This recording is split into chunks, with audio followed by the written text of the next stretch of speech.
Hello, everybody, and welcome back to the questions where you have the questions and I have the answers. And today we're talking about the issue of the month. Every month that there seems to be an international issue or a issue in the United States that takes full precedent, and it does only last for 1 month. And so I'm going to start a series talking about the trending problem in the world. And so this month it is the protests in Cuba. And not just that, it's the why are they protesting and why do Americans seem to not understand why they're protesting. There seems to be a disconnect here in America, and so we're going to talk about it. But before we get started, please, if you are new to the channel, subscribe, like, leave a comment. If you have any questions, I would love to answer them. And please share. If you're returning, do all those things anyway. Now, on to what is currently happening in Cuba, why is it happening, and why is there an issue in America about it? So right now there are mass protests in Cuba because the government is not letting people work, and people are saying that they're treating the visitors, the tourists, better than they're treating the Cuban people. Now, if you guys don't know, Cuba recently lost their leader, Fidel Castro, a year or two ago. He died, and he's been the leader of Cuba since he led a revolt, a communist revolt in the country in the 1960s. You also remember that at this time was the Cuban Missile Crisis, and so we don't actually know a lot about Cuba. We haven't heard a lot about it in the United States. So here's the general rundown: is that America has always kind of been a part of Cuba ever since we led this war against Spain, because we thought that their rights were being violated as a Spanish colony, and so we freed them. And we didn't colonize them. We didn't make it part of the U.S., but we did not make it part of the U.S. So even though it wasn't ever officially, a U.S. territory, they've still kind of been like, we've been really connected with them, It's kind of like we had dibs, even though we never actually called them. Anyway, Fidel and the people who revolted with him not only wanted a communist country, because they felt that would help the people if they had access to universal health care, universal education, and universal access to food.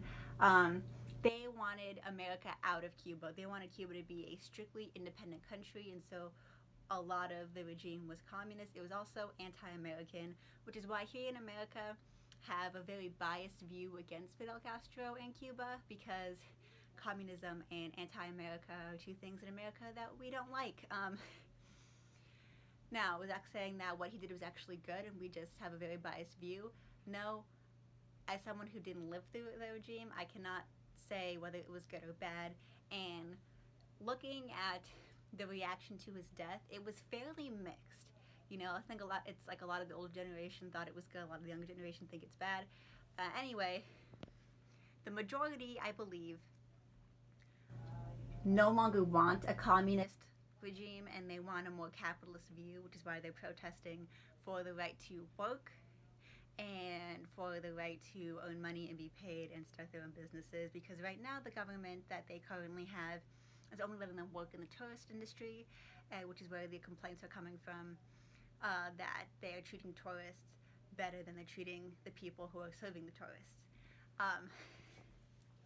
That's what the Cuban protesters are saying. Now, the American activists are calling on the U.S. to end their long-imposed embargo. The U.S. imposed an embargo. Basically, we're not trading with them, and we weren't letting people visit Cuba or go to Cuba since Fidel Castro took over. Was this selfish of us? Probably. Now, if all of you guys don't know, Cuba is a pretty impoverished country, which has some to do with the embargo and most to do with not the embargo. And so what the issue stems from is that activists in America are saying that the U.S. needs to end the embargo because of what's happening in Cuba, because what's happening in Cuba is our fault because of the embargo. That the reason that they're all in poverty is because of the embargo, and that communism had nothing to do with it, and that the leadership had nothing to do with it, that it's just entirely the U.S.'s fault, and we need to end the embargo. in order to help the people who are protesting. And that is a very white savior type view. And I feel like this happens a lot in American activism, especially when it's on a global scale, is that we are very good at recognizing our own problems, but we don't have a good comprehension of international history and other countries' problems. And we saw this a lot when Palestine was the big monthly issue, is that people will take one part of the story and just run with it. And that's what we're doing right now. We are, as activists and Americans, are so convinced that the US is like the great evil. And in many ways we are. But that means that we have to be the cause of every single problem. So the US doing anything will automatically make it better. And that is a very short-sighted and self-important worldview, you know? Like, the embargo definitely did not help, and it definitely isn't helping now, but ending the embargo isn't going to give the people of Cuba jobs. It's not going to change their political and economic structure. You know, maybe give them more access to trade opportunities and resources, but that doesn't guarantee that the people are going to get those, you know, get the food, get the medical care that they need. And people have been calling on the embargo to end for years, but that's not what the protests are about. And we as Americans need to recognize that we, while we are an issue and while we did contribute to the problem, we are not the main evil here.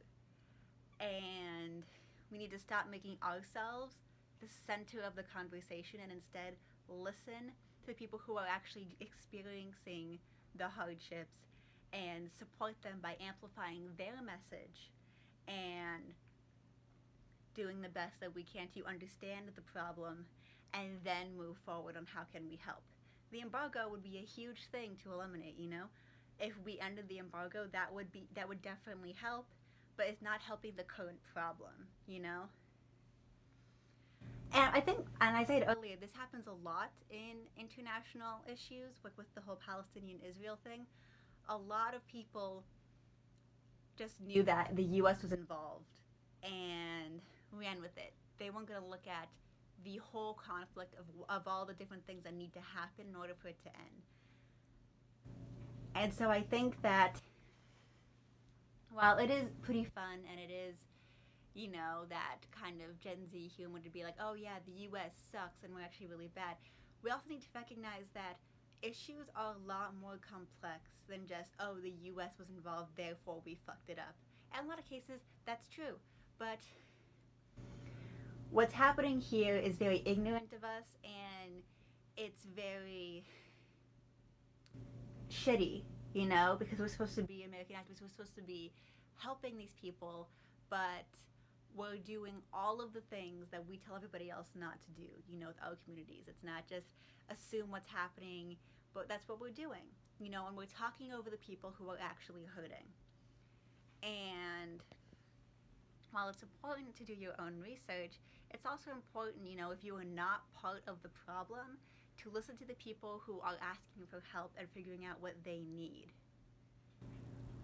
And recognizing when you are in a position of privilege and when you are not part of the problem, you know?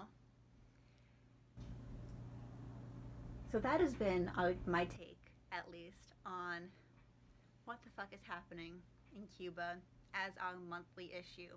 Join me in another month to figure out what the fuck is happening then. Until next time, please leave your questions below. So long and thanks for all the fish. Be excellent to each other and party on, dudes.